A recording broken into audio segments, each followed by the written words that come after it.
Hello everyone. This very short video, I hope it's a short video, is dealing with SIC codes, and it's a very important subject, and actually it's one that's been asked for us to bring forward a little bit early in the program of the release of videos by Mr. Jamoke Phillips, who asked a question on all about property. He's asked a question. He may have used the wrong SIC code, which is the right code to use. It's particularly focused on the property market, so I will be dealing with property specifically, but obviously it's very relevant to all businesses. First of all, I don't like the prospect of anyone DIY forming their company. You'll have seen a video that we have within our YouTube channel all about structuring a business. We think it's important to get it done right.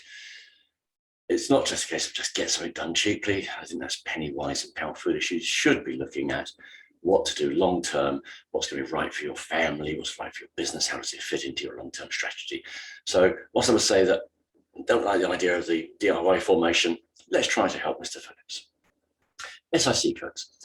Now the SIC code is where you've told the outside world, now that could be in a property person's perspective, not only the taxman who we're all talking to, but also lenders, potential customers, exactly what it is that your business does.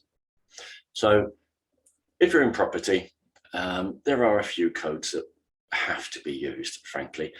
So let's look at the obvious ones. If you are an investor, you're buying property, refurbing, renting it out under an AST, an assured short-term tenancy, you're an investor, tell the lender that you are an investor by using the code 68209.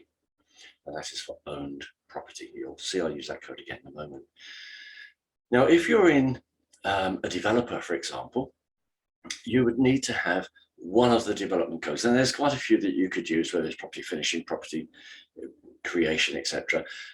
Please come and talk to the accountants. But it's important to get that right if you are a developer, because what that code will also then do is tell the taxman, hey, this guy's probably, or this business is probably involved in CIS, Construction Industry Scheme, the Construction Industry Training Board levy, potentially in SIL, Community Infrastructure Levy. It would also indicate whether you should or shouldn't be VAT registered. So I'm not going to give you any codes right now for the developers because it's very particular to what you're exactly doing. So please come and talk to us and we'll give you advice. Again, sticking with property, if you're in the situation where you're perhaps doing rent to rent or purchase lease options, that's great. It's a trading activity. You still want to be outside VAT, but at the moment, certainly the rules are that these are outside VAT, and there's always a risk. I think that could change. That's a different matter altogether. You'll see on the video that we have on our YouTube channel called Structuring Your Business, where we talk about an incubator style of business. This is where you pre-announce that it is a business there just to get you started. You're going to put several activities in. I'm going to use the same code as I've used before, which is 68209. Now that's appropriate for leased property as well.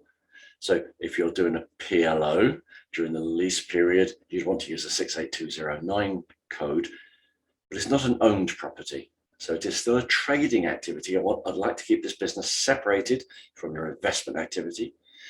And if you're doing rent to rent and PLO in the same business, then you would have a second code of 68320. So as I said, fairly short video, just wanted to try and address these questions from Mr. Phillips, and hopefully everyone else was looking at SIC codes. So thank you very much for watching. As always, if you've got any questions, come to us. We can't give professional advice to a non-client, but we'll try to get your feet on the right path. But obviously we'd wish that you would become clients and we can look after you and give you the benefit of our expertise and our knowledge. So that's it for now, everyone. Thank you. Bye.